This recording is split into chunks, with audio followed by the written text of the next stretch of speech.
E a gente está comemorando 20 anos da Casa Espírita. A gente não tem ideia. A gente não tem ideia do que acontece aqui e da repercussão disso tudo na nossa vida. E aí, se eu perguntasse assim, alguém tem um depoimento para fazer aqui nesse instante, todos vocês teriam, e agora de manhã já estavam vendo um depoimento. E aí a gente diz assim, olha só, é uma maravilha nós estarmos aqui. Então eu acho, para não dizer a vocês que eu tenho a certeza, que a pessoa que está sendo presenteada nesse instante sou eu. Eu acho que ele foi embora, né? Não tem problema. Posso fechar? Porque... Não, peraí. Quero. Bom, então, nós vamos conversar sobre o capítulo 6. A gente vai conversar sobre o capítulo 6 de O Evangelho segundo o Espiritismo. E a gente, então, vai apelar ao capítulo 6, que ele tem como tema... Você mostra assim. É só para a gente... Depois você passa o segundo. Esse capítulo começa com esta citação do Evangelho de Mateus.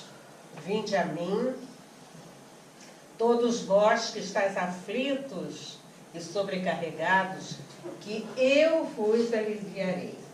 É a fala de Jesus. Tomai sobre vós o meu jugo e aprendei comigo, que sou brando e humilde de coração, e achareis repouso para as vossas almas, pois é suave o meu jugo e leve o meu fardo. Então nós estamos aqui acompanhando a citação do Evangelho de Mateus, que vem relembrando para nós essas palavras de Jesus e ele dizendo, venham a mim. E aí a gente se pergunta assim, que fardo é esse, que jugo é esse que Jesus proporciona a gente, não é? E que nos dá, sim, repouso, que faz com que a gente fique mais leve, né? E aí, só para a gente lembrar disso, eu estava revendo, tem uma citação no livro A Luz do Mundo, de Amélia Rodrigues, que ela vem contando uma série de passagens a respeito da vida de Jesus. E uma delas diz respeito à cura real. A cura real é a cura de Miriam. Miriam era uma jovem que era paralítica. Vocês lembram desse caso? Alguém lembra? E aí, então, o que acontecia? Ela era serva de uma determinada família, mas ela era muito zangada. Ela era revoltada. E ela, então, vivia naquele transtorno até que um dia uma outra serva começou a falar de alguém que estava fazendo algumas reuniões, estava reunindo, estava falando a respeito de umas notícias novas. E ela foi até lá. Ela foi até lá e disse, olha, ele também cura. Uma jovem que é paralítica, qual é o desejo dela? Hein? Andar. Né? Então, ela foi na esperança de que ela ficaria curada.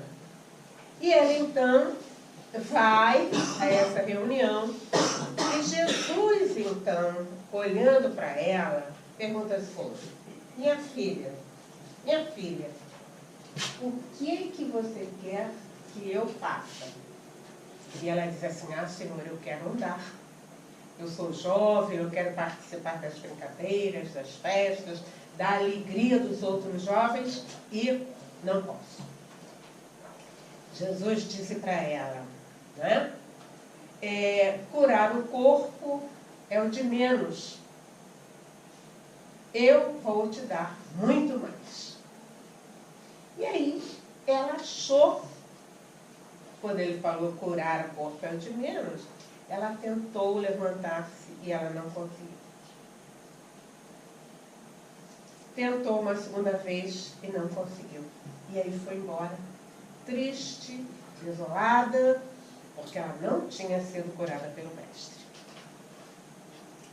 Passa-se o tempo e as pessoas que estavam em torno dela, na casa em que ela trabalha, percebiam que ela não se revoltava mais, que ela até cantava. E aí então ela se deu conta da importância daquele encontro. E ela vem relatando para nós, em realidade, ele não me curou o corpo, mas ele curou a alma. E eu agora estou livre, eu canto, eu agradeço a Deus a bênção da vida. A gente então se pergunta, que tipo de fardo é esse que faz com que a gente seja aliviada das nossas dores? E é justamente essa proposta que Jesus vem fazendo para nós. Segue os meus ensinamentos. Olha, eu estou aqui numa posição diferente de vocês e posso dizer a vocês, não é? Que se vocês acreditarem em mim, este sofrimento diminui. Esse sofrimento, ele vai sendo aliviado. E isto porque a proposta dele para a nossa vida é assim, diferente. Porque ele vai dizer para nós que existe uma outra vida, ao qual, na medida em que a gente vai entendendo, na medida que a gente vai vivenciando, a gente se modifica. E aí, então, nós vamos encontrar quando Allan Kardec vem interpretando para nós. Está todo mundo lá atrás dando para ver? A gente vai ler para nós. Deixa eu dar a abridinha dentro. Uhum. Agora vai. Ele agora vai? Vamos ver. Aí aparece. É.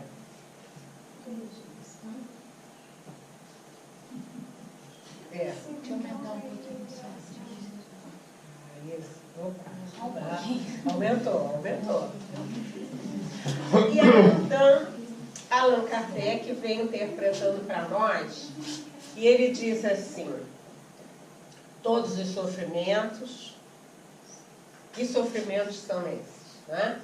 Misérias, decepções, dores físicas, perda de seres amados, encontram consolação na fé no futuro, na confiança na justiça de Deus, que o Cristo vem ensinar aos homens, sobre aquele que, ao contrário, nada espera após esta vida, ou que simplesmente duvida, as aflições caem com todo o seu peso e nenhuma esperança lhe mitiga o amargor. Foi isso que levou Jesus a dizer, vinde a mim, todos vós que estáis fatigados, que eu vos aliviarei. Entretanto, faz depender de uma condição a sua assistência e a felicidade que promete aos aflitos. Seu jugo é a observância da lei, mas esse jugo é leve. A lei é suave, pois que apenas impõe como dever o amor e a caridade. Então, vamos tentar trazer, não é, mais em miúdos, esta informação que é preciosa, que Kardec nos traz, porque ela abre uma janela imensa à nossa frente. E aí, Elzinha, eu estou aqui com uma porção de pessoas que são os oradores, expositores dessa área, eu vou pedir ajuda. Eu pedi ajuda aos universitários. Então, fiquem à vontade para que a gente converse sobre esse item. E aí, nós vamos trazer assim em miúdos, vamos ver, afinal de contas, o que Kardec está dizendo a gente. Então, vamos voltar e a gente vai ver. Ele diz assim, todos os sofrimentos. Quer dizer, ele vai dizer, as misérias. E aí, quem me ajuda para a gente poder, assim, entender esse entendimento do misérias? O que é uma miséria? A miséria pode ser uma miséria física e moral, né? Isso. Misérias morais, né? As misérias morais, né? Então, ele ali está dizendo, a miséria física. Quer dizer, quando você vê na rua uma pessoa sem condições nenhuma, não é que não tem uma casa, não tem um espaço, está lá abandonada, aquilo é uma tragédia. Não é? Então a gente vê aquela situação, a gente diz, meu Deus do céu, por que o ser humano ainda precisa viver dessa forma? E quando ele começa a comer daquele lixo, então a miséria. Mas ali a Shurema está dizendo, e a gente vai concordar mesmo, que pode ser essa miséria física, não é? E pode ser uma miséria moral. Aí a gente vai começar a entender o que é uma miséria moral. Alguém me ajuda? O que será isso? De amor ao próximo, né? As pessoas que estão ligadas a um vício, qualquer tipo de vício. Qualquer tipo de vício. Ligada ao material, né? Assim, ligada ao material, né? Isso. Muito assim, egoísmo todos somos, mas egoísmo extremo, né? De não pensar não sentir a dor alheia, né? É isso mesmo. Se a gente ligar a televisão e a gente vê o repórter, a gente vai ver uma notícia de miséria moral, é verdade? Para que eu preciso de 200 milhões de dólares? Não é? Os paraísos que aí estão, a gente vai aprendendo isso. Então ele está dizendo para nós que a miséria, decepção. Nossa, eu não esperava isso de você. Eu não esperava isso do meu irmão. Quantas sociedades elas terminam e a pessoa fica decepcionada. Puxa vida, você me roubou a minha fortuna toda. Olha que decepção, não é? As dores físicas. Não é? Então nós existem pessoas em torno de nós, não é, Nádia, que tem uns problemas físicos que a gente diz assim, como é que surgiu isso? É verdade? Vocês conhecem alguém assim? Não é? Aí tem o câncer, não é? Tem algumas outros tipos de doença que a gente fica assim, por que isso acontece? Né? Eu estava lembrando que lá no INCA, no Instituto do Câncer, né, tem aquele setor de crianças. Mas e por que uma criança nasce com essa doença? Ela vai precisar ficar a vida toda no hospital. Não é isso? E existem outras dores, né? E a gente vai falar, ele ali diz de respeito às dores físicas, a gente pode também, digamos assim, aumentar esse entendimento para as dores da alma, as grandes dores da alma, né? Ele fala na perda de seres amados. Então, lá no Evangelho, ele vai falar na perda daqueles que são, digamos assim, o sustentáculo da família. Então, de repente, morre a mãe e deixa os filhos pequenininhos. Não E aí eu me lembro de uma situação do Raul Teixeira. Todo mundo conhece o Raul Teixeira? Pois é, o Raul Teixeira recebeu da mãe dele um livro que é muito bonito, se vocês puderem encontrar, não é? Que se chama Ações Benfazejas para a Paz. E aí, na introdução desse livro, a mãe dele veio contando a situação dela, quando ela morre e deixa o Raul com 4 anos. E ela, quando percebe que já não está mais nesse plano, ela começa a se preocupar. Meu Deus do céu, olha só, eu estou morrendo, meu filho de 4 anos, o que eu vou fazer? Como é que ele vai viver? E quando ela está nessa angústia, nesse desespero, aparece perto dela um espírito vestido de padre, que diz para ela assim: Benedita, vá em paz, porque eu vou tomar conta do seu filho. E aí, ela disse que a energia que ele espalhou foi tão compensadora, tão real, que ela disse que olhou assim para ele, e aí foi indo, relaxou, e aí foi levada pela espiritualidade. É o Camilo, que até hoje acompanha o Raul. E aí, então, perda de seres amados, né?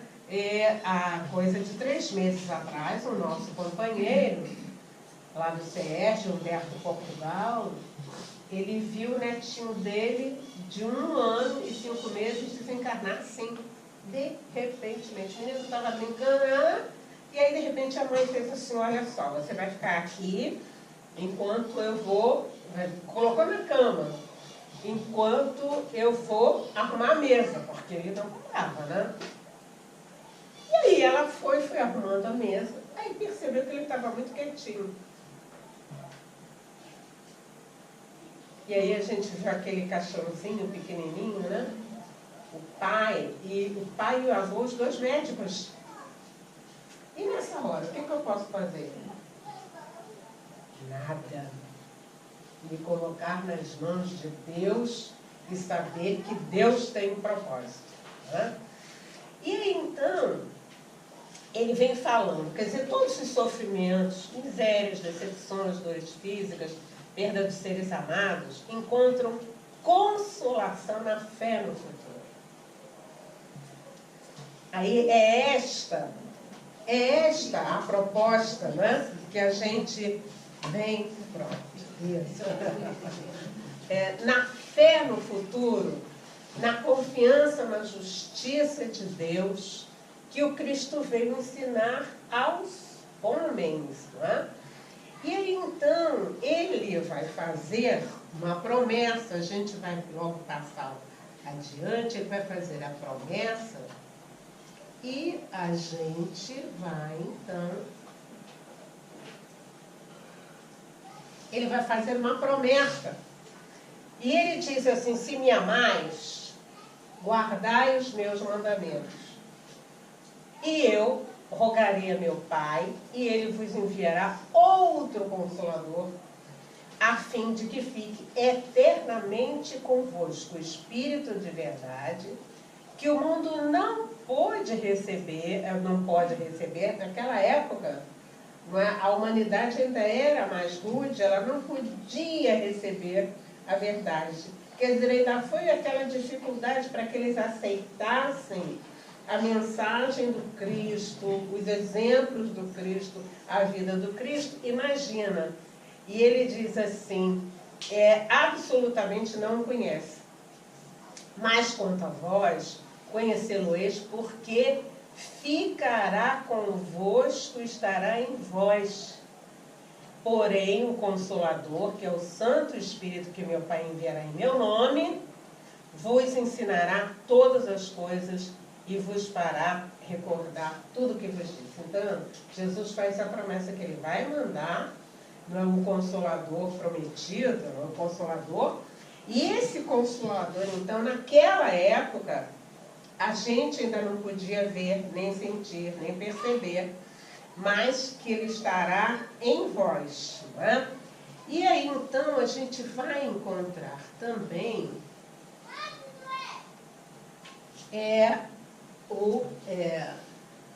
a gente vai encontrar essa mensagem do Consolador, né? Ele diz assim, então vocês já estão sabendo que tudo isso que a gente está falando está lá no capítulo 6. Então a gente vai combinar o estudo mais tarde. Ele disse assim, é o Espírito de verdade que vem e diz assim, venho como outrora aos transviados filhos de Israel. Ele vem à humanidade, né? Trazer-vos a verdade e dissipar as trevas. Quer dizer, para vocês que estão em dúvida, para vocês que estão sem fé, ele está chegando para trazer a verdade e dissipar a treva. Escutai-me. O Espiritismo, como fez antigamente a minha palavra, tem de lembrar aos incrédulos que acima deles reina a imutável verdade. O Deus bom, o Deus grande, que faz germinem as plantas e se levantem as ondas. E aí ele vai dizer, revelei a doutrina divinal. E como um ceifeiro, reuni em feixes o bem esparso no seio da humanidade. Então, a doutrina espírita, ela vai trazer estas informações que não são novas. Por exemplo, a noção a respeito da sobrevivência da alma, a noção a respeito da reencarnação, não são coisas novas. E aí ele diz agora, vinde a mim, todos vós que sofreis, mas ingratos, os homens afastaram-se do caminho reto e largo que conduz ao reino de meu Pai, e enveredaram pelas ásperas sendas da impiedade. Então a gente marca ali, né, a gente circula essa questão da impiedade. Ele diz, meu Pai não quer aniquilar a raça humana. Quer dizer, com os sofrimentos, vocês não pensem que Deus quer, digamos assim, tirar da face da terra esta humanidade. Mas Ele quer o quê? Que ajudando-vos uns aos outros, mortos e vivos, isto é, mortos segundo a carne, porque não existe a morte, vos socorrais mutuamente, e que se faça ouvir não mais a voz dos profetas e dos apóstolos, mas as do que já não vivem na terra com a má. Orai e crede, pois que a morte é a ressurreição, sendo a vida a prova buscada, durante a qual as virtudes que houverdes cultivado crescerão e se desenvolverão como cérebro. Quer dizer, na medida que nós estivermos aqui entendendo, vivenciando, isto tudo fica dentro de nós e vai conosco, porque passa a fazer parte da nossa vida. Então, a doutrina espírita vem comprovar tudo isso para nós, quando ela fala a respeito da sobrevivência. Então, nós agora, deixa eu ver se vocês atendem esse segundo apelo, meu, né? Não, filho. Nós agora vamos falar a respeito de sobrevivência. Vocês acreditam ou não? Acreditam na morte ou não? Quem acredita na morte? Vocês têm prova disso? Temos. Hã? Temos. Você tem, Nádia? Todos temos, né? Porque vez que outra você escuta uma coisinha, como fala, quando você está num desespero, aí Deus fala comigo, você abre um livro, é uma prova da imortalidade, né? Porque você abriu o livro, ele vai te responder. Ou então você encontra um amigo, como tem aqui um amigo, fala lê essa página, então diz uma palavra, é a prova da espiritualidade que está sendo usada. Uma psicografia é a prova da imortalidade. Né? A gente tem muitas provas. Tem? Né? E aí? Me diz. A própria doutrina. Isso. E aí? Você acha que a própria doutrina Comprova que não existe a morte, né? Só uma outra dimensão. Isto, exatamente. Está esquentando. Vamos lá. Isso mesmo. Então, a própria doutrina, né? E ele diz aqui, né? O Espiritismo vem, né? Vem com esta verdade. Ele reuniu todas essas informações, fez um feixe bonito e está comprovando para nós que a gente não morre. Está esquentando. Vamos. Quem participa de mesas mediúnicas, seja como um trabalho de médium ostensivo ou não, nunca mais será o mesmo, porque todo aquele testemunho dos espíritos que vêm depois da morte conversar, ou pela dor, ou trazendo uma mensagem para nós, é impossível negar.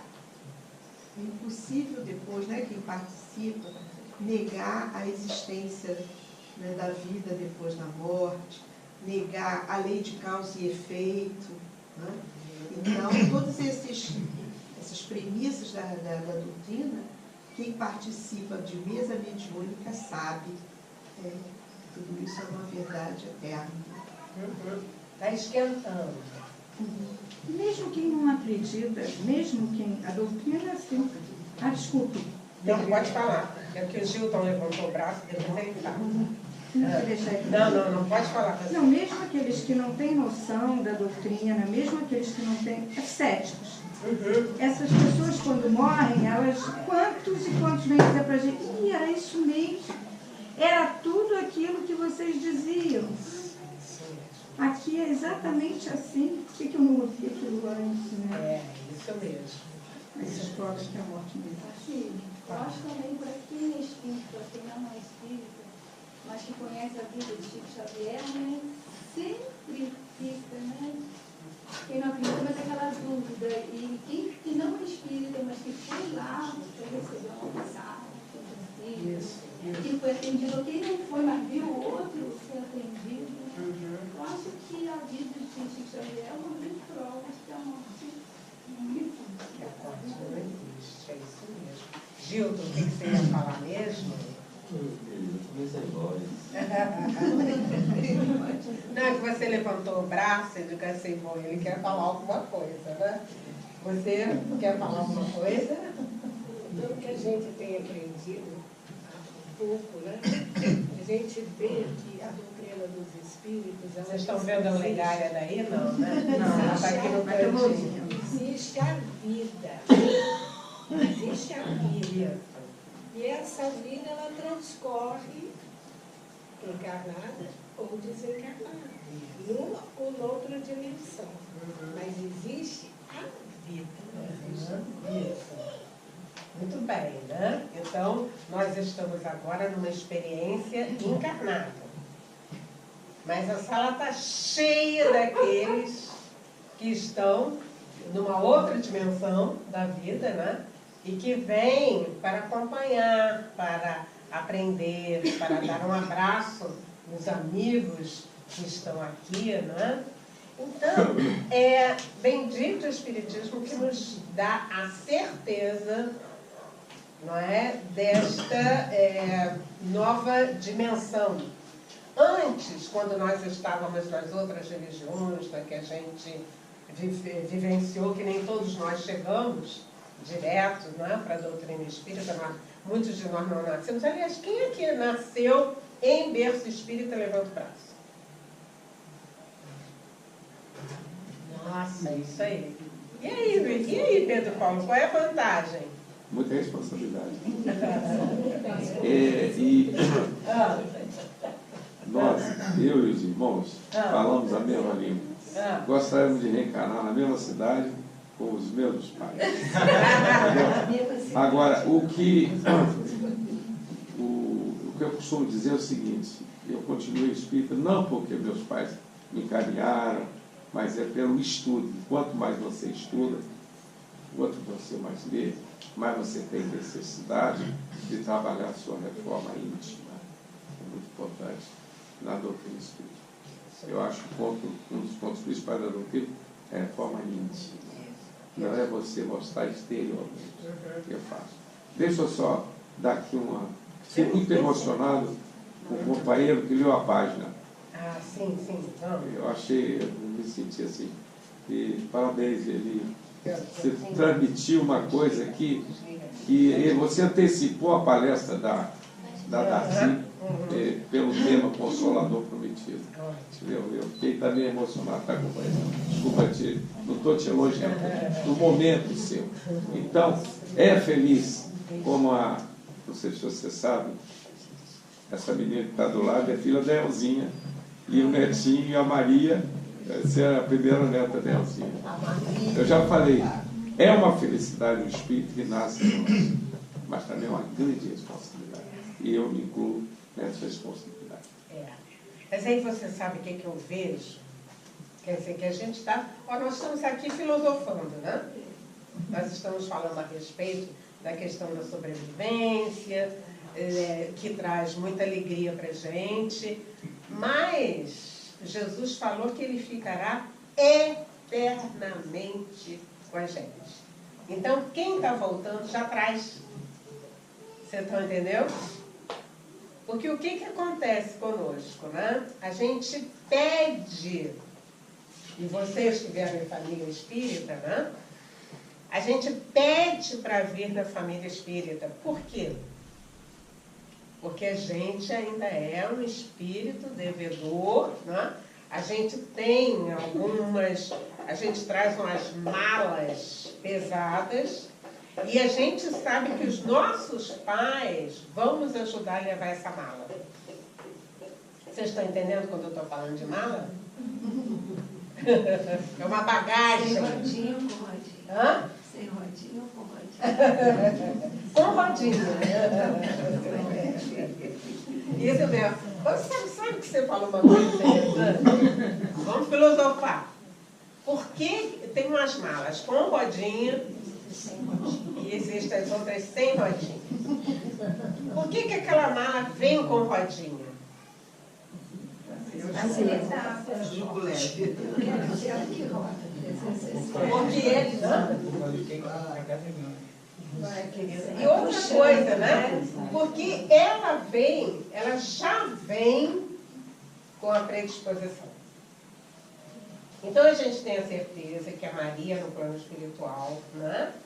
Ela organizou esse retorno, ela escolheu a família, ela tem uma mala, mas ela sabe, ela tem a certeza,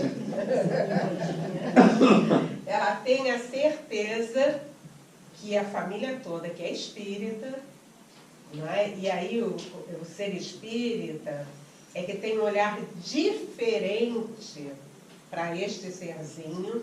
Então, na hora que a Maria nascer, eles vão dizer assim, mas que lindo, tão inocente, não é? Eles vão dizer assim, tem alguém ali que, por esse momento que a Terra está passando, é alguém que vem colaborar com a transição.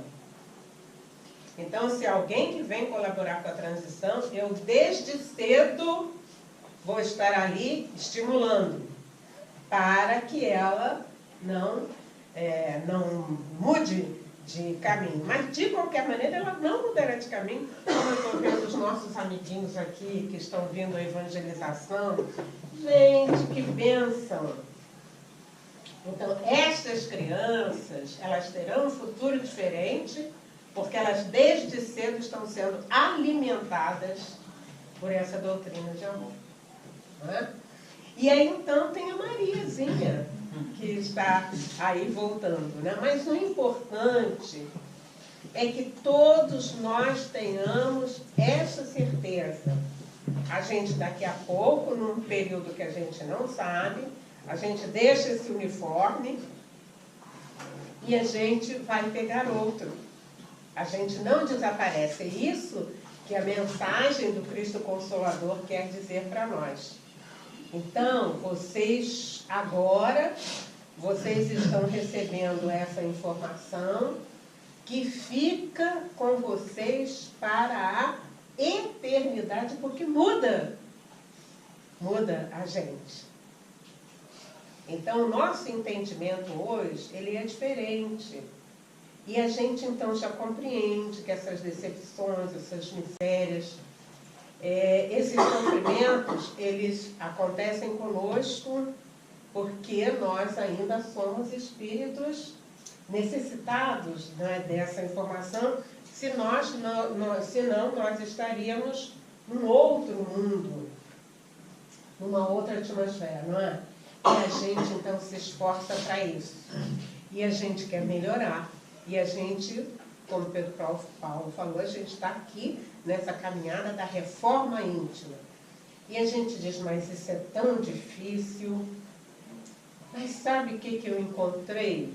Eu encontrei um livro que eu vou pedir a vocês que vocês comprarem de presente para vocês. Para quem ainda não tem.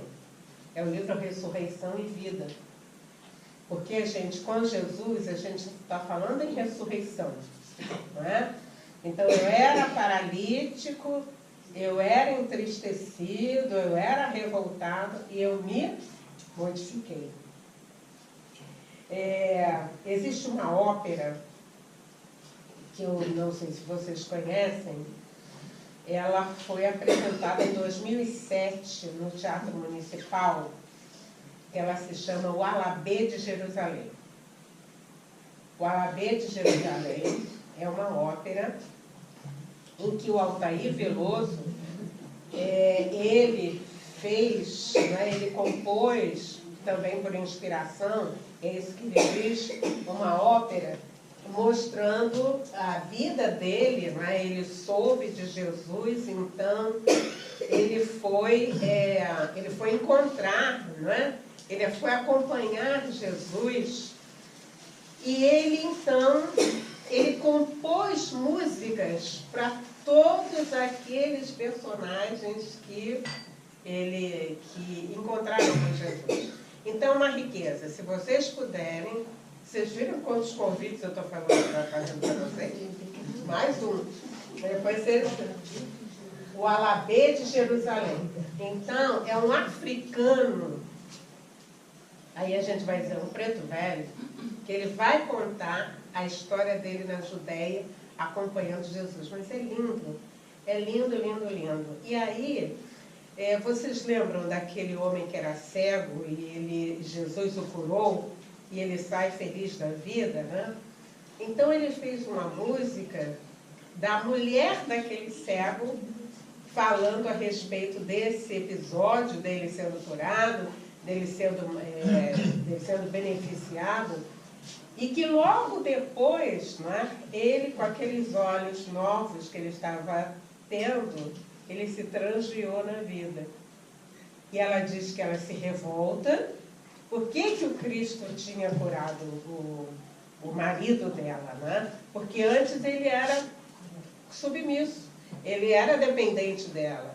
Ele passou a enxergar, e ele vai dizer que ele viu outras mulheres e foi embora. E ela então vai dizer da tristeza dela, mas que aquela tristeza foi sendo transformada, porque como aquela mensagem, a cura do cego, aquele instante mágico em que Jesus o curou, ela foi revendo aquilo na medida que ela revia a cena, é como se ela ouvisse e sentisse Jesus. E ela vai dizer que ela foi curada pelos olhos meigos do Rabi. E a partir daí a vida dela muda, né? Então, essa questão de estar com Jesus vai mudando a nossa vida, né? E eu encontrei, então, nesse livro Ressurreição e Vida, que é de Dona Ivone Pereira, pelo espírito de Leon Tolstói, que ele começa o livro dizendo para todas as pessoas: meus amigos, vocês tenham a certeza que quando um corpo cai, outro se levanta. Então ele vem reforçando para nós, né, essa questão da não existência desse fenômeno da morte, né? Ou então fazendo com que a gente veja esse fenômeno como uma coisa natural. A gente deixou ali o corpo, né? E ele, o Leon Tolstói, então, no plano espiritual, ele vai ser um repórter. E ele, então, encontra com Zaqueu. Todo mundo lembra de Zaqueu, né? O baixinho como que. E aí, então, ele começa a ouvir. E, então, ele disse que ele viu no plano espiritual aquele grupinho de espíritos tendo Zaqueu ao lado. Então, ele disse que foi se aproximando. E ele disse que foi tão interessante porque ninguém reclamou a ele. Por que você está aqui? Entende? Quem é você? Não chega, não. Então, ele disse que foi atraído. E ele ouviu a história do Zaqueu. E depois de ter ouvido a história do Zaqueu, ele também soube do que aconteceu depois da visita de Jesus. Vocês lembram? Da visita de Jesus à casa de Zaqueu? Quem não lembra? Quem nunca ouviu aqui? Todo mundo já ouviu, né? E então, Zaqueu, vai contar para aquele grupo o que aconteceu depois da ida de Jesus à casa dele, que ele realmente dispôs dos seus bens e passou a acompanhar Jesus. E no momento em que estava sendo escolhido o substituto de Judas, depois da partida de Jesus, ele achou que, como ele estava seguindo fielmente Jesus, que ele seria indicado. Mas, para os discípulos, ele ainda era o cobrador de impostos. E ele fica muito triste. E naquela tristeza, ele tem notícias de que ia estar na sinagoga um judeu que teria encontrado com Jesus na estrada de Damasco. Vocês sabem quem é? Paulo. Isso. E aí ele vê que ele vai fazer um discurso, quer dizer, ele vai se mostrar, né, agora cristão, quer dizer, num outro posicionamento, que o nome de cristão vem depois, mas ele então ouve a palestra de Paulo e aí vai conversar com ele. E disse assim: olha, Paulo, aí ele começa naquela tristeza: olha só, os discípulos, os outros amigos não acreditam em mim. E aí ele vai desfolhando o rosário. Aí Paulo diz para ele o seguinte: diz que ele não podia continuar, né, naquela adoração inativa. Olha só, o que é isso? Uma adoração inativa. Assim, estou seguindo Jesus, estou seguindo. Aí ele diz assim: olha, você que acompanhou Jesus, viu o que ele fazia, né? Então você não pode ficar de braços cruzados. E ele diz assim: a doutrina de Jesus é a famosa por excelência. E ela precisa de servos trabalhadores, enérgicos, ágeis para 1001 peripécias.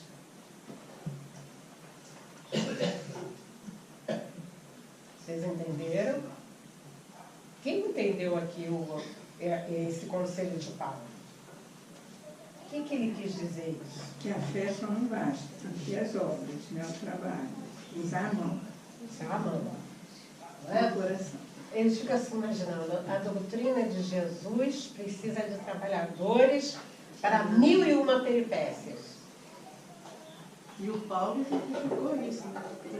Que teve de peripécia na vida dele para poder. É isso mesmo. Às vezes a gente vai andando assim na rua e a gente ouve Jesus dizer: olha só, ajuda aquela pessoa ali. Né? Eu me lembro da Miriam da Conceição, uma amiguinha que a gente tem, e ela disse que estava ali na Candelária, conhecem o Rio, na Candelária, né? Aquela porção de gente, e ela ia atravessando, e aí um espírito ajuda aquele menino ali, que ele foi meu irmão na encarnação passada. E aí, a Miriam foi, ele ajudou, era um menininho que estava lá pedindo uma esmolinha. Ele dizia assim, ajuda aquele menino, no meio da rua. Às vezes a gente tem, alguém aqui tem vidência, etc. Não, ela tem uma mediunidade. E ela tem essa mediunidade. Aí ela foi, se aproximou do menino. Diz assim, com certeza que a gente tem medo, não é? E aí ela se aproximou, e aí depois, vocês um dia vão saber da história. Né? Bom, mas aí, eu estou lembrando disso, porque Paulo... Quanto tempo eu tenho, você sabe? Vai quase acabar. Mais uma hora, né? Hein, Elzinha? Fala uma hora, Tem Elzinha. amanhã e um pedaço da tarde. Não, são 5 minutos. Mas...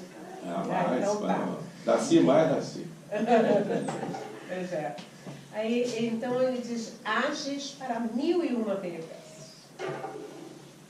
Quer dizer, você, onde você estiver, já que você está luarizado por essa informação, você pode agir. E aí não é só, Deus dá, Deus ajuda, os espíritos ajudam, mas Deus quer que você ajude em nome dele. Aí Paulo diz assim, olha só, nenhum de nós será tão pobre. Aí eu me lembrei também do Dom Helder Câmara. Vocês lembram aquele padre lá do Nordeste, Dom Helder Câmara, que era uma pessoa linda e que continua trabalhando muito no plano espiritual?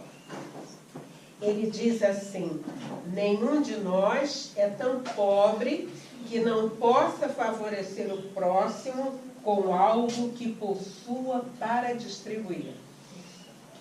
E aí ele fala, o pão, o agasalho, o bom conselho, a advertência solidária, a assistência moral no infortúnio, o ensinamento do bem, a lição ao ignorante, a visita ao enfermo, o consolo ao encarcerado, a esperança ao triste. Aí vamos ver.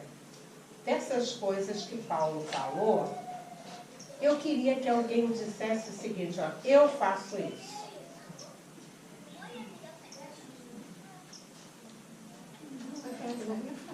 Hã? Dar um agasalho fácil. Dar o agasalho é fácil, diga. Vou falar do que eu não faço, mas já fiz. E gostaria muito de voltar a fazer. Que é o consolo ao presidiário. Nós já fizemos isso, mas foi interrompida a tarefa. Não permitiram mais entrada de espíritos.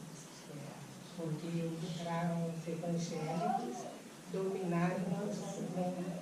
Mas é um trabalho extraordinário que nós espíritos deveríamos repensar para voltar a fazer. É um trabalho magnífico. Vou te dar uma notícia boa, porque eles já estão começando a pensar no trabalho do ano que vem. Esse trabalho. Que mal, encarcerado. Né? É uma coisa assim lindíssima. Porque quem chega até ali, chega porque não conseguiu acalmar o leão que tem aqui dentro.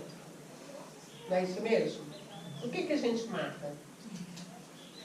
Não é? As pessoas, às vezes por traição, né? Normalmente é assim, ou então, eu não sei o que aconteceu comigo, quando eu vi... É o que o Chico, a história do Chico, que ele chega no presídio com uma pessoa, não sei quem é, e aí o Chico para, né, fica assim pensando, a pessoa fala, pois é, Chico, você deve estar vendo tantos obsessores, né?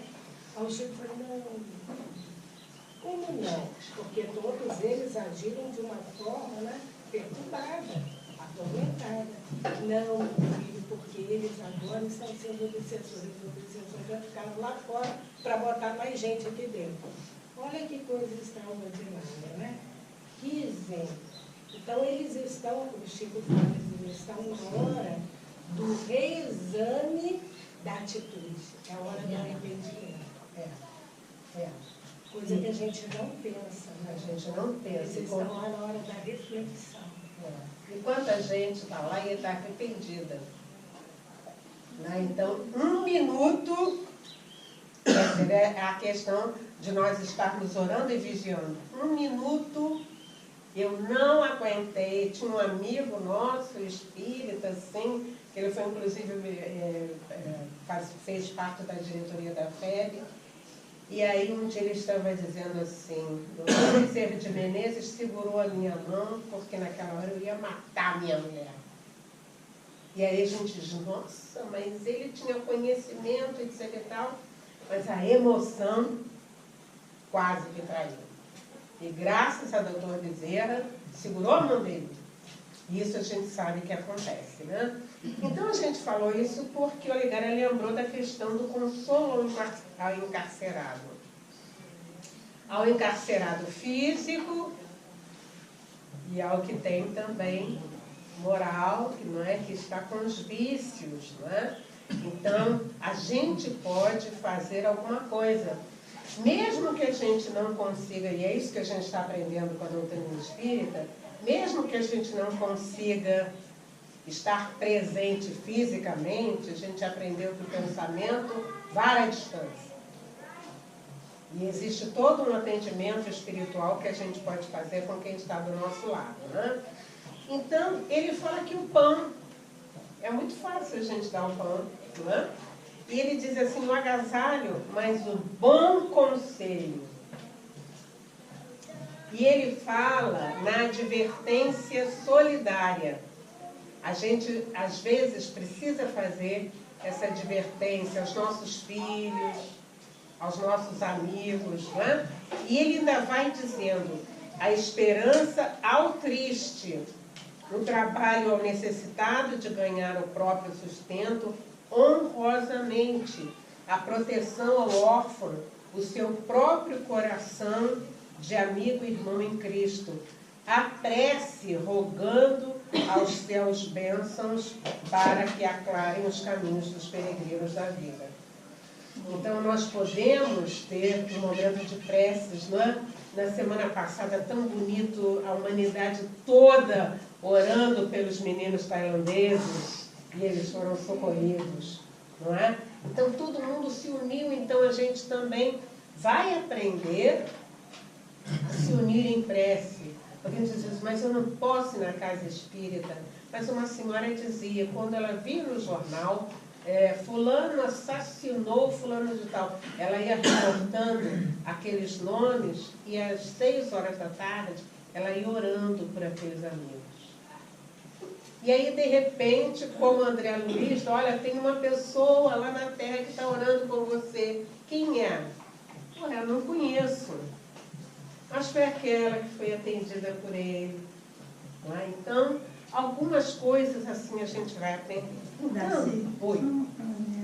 Por isso que importante, uma das coisas mais importantes da casa espírita é a evangelização, né? Porque você já colocar aquele brotinho naquele coraçãozinho pequeno e aquela semente fica ali, né?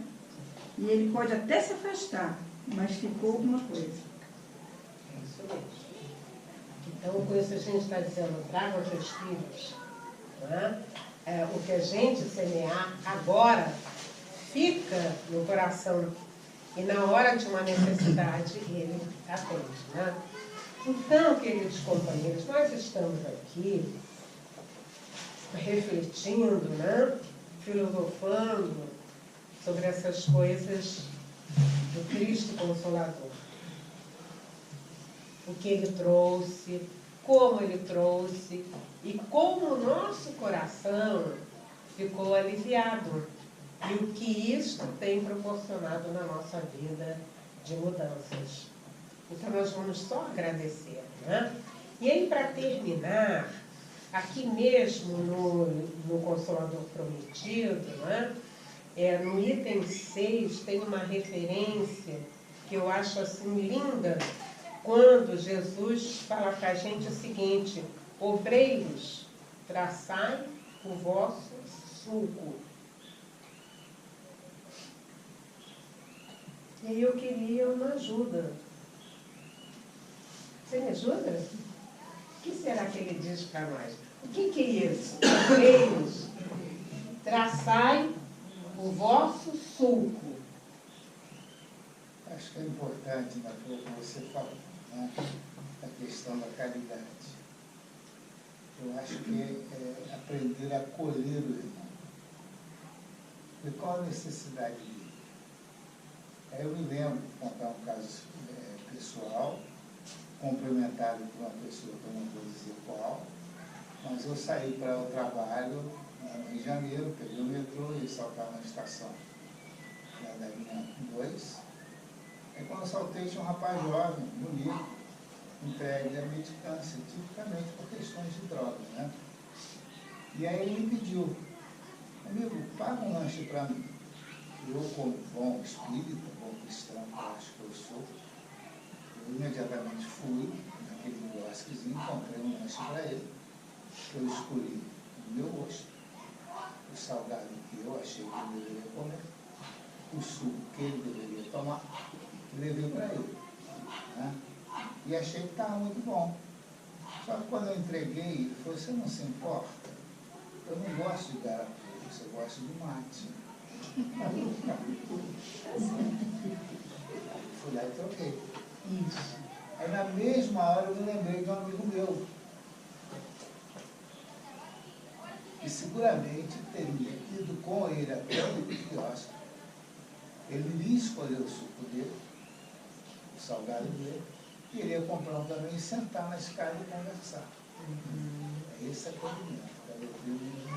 Isso é legal. Qual é a minha tarefa? Não é só fazer o que eu acho que tem, fazer aquilo que meu companheiro necessita que seja feito. Então a gente está aqui refletindo sobre traçai o vosso sulco. Já que você... Quanto mais fundo, mais difícil.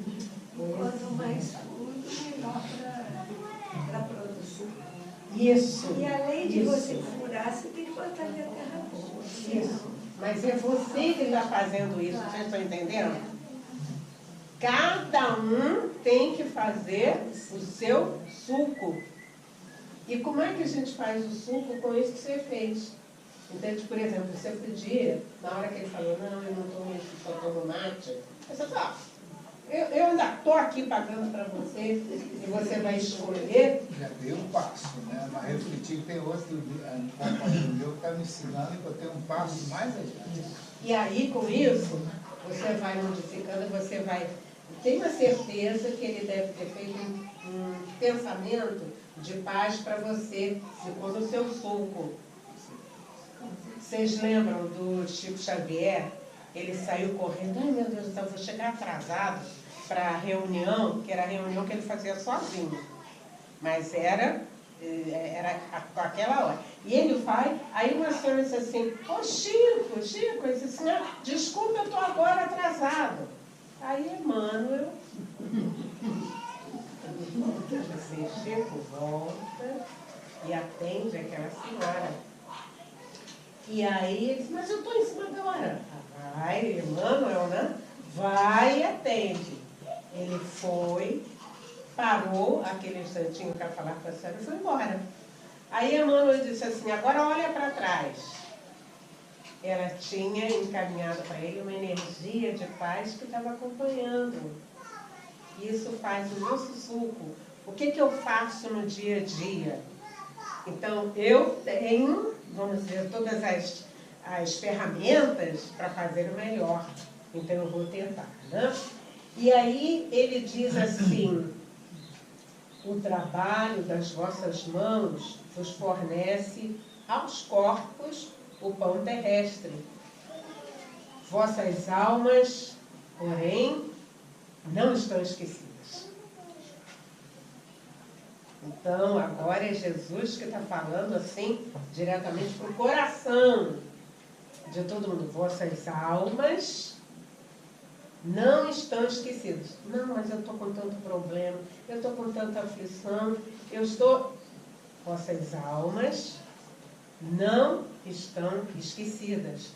E eu, o jardineiro divino, as cultivo no silêncio dos vossos pensamentos. Vossas almas não estão esquecidas. Então vamos repetir isso para nós mesmos. O que ele disse? Nossas almas não estão esquecidas. O que é isso? Ai, eu estou com um problema, minha mala, né? Minhas necessidades. Olha, eu estou sem dinheiro, estou sozinho, estou aquilo. Aí Jesus vai dizer para a gente o quê?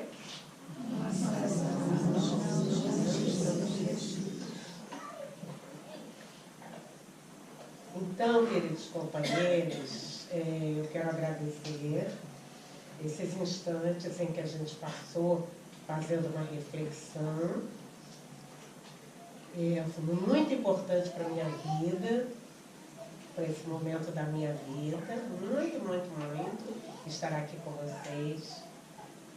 Mas eu queria convidar vocês para a gente, na madrugada, estar revendo essas informações.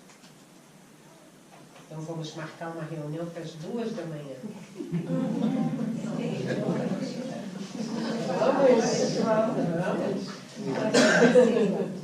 Vamos. Hã? Aqui. Daqui a pouco.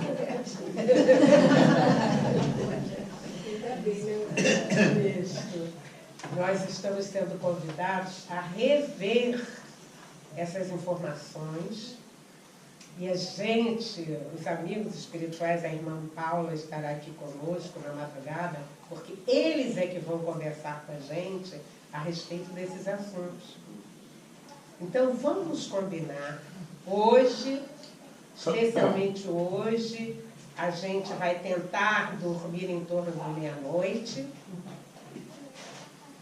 Vai orar antes para que a gente, então, se liberte e os nossos anjos guardiães nos trarão aqui nesse espaço, às 2 horas da manhã, para a gente estar continuando a conversa com eles, porque este assunto é muito importante. Vocês concordam? Concordo. São assuntos da nossa alma. Então, eles estarão aqui conversando conosco. Tá certo? Então, mais uma vez, obrigada, Elzinha. E até às 2 horas. Não precisa nem de casaco, porque o Espírito não sente frio, né? Não precisa de casaco, não precisa de transporte, é só chegar.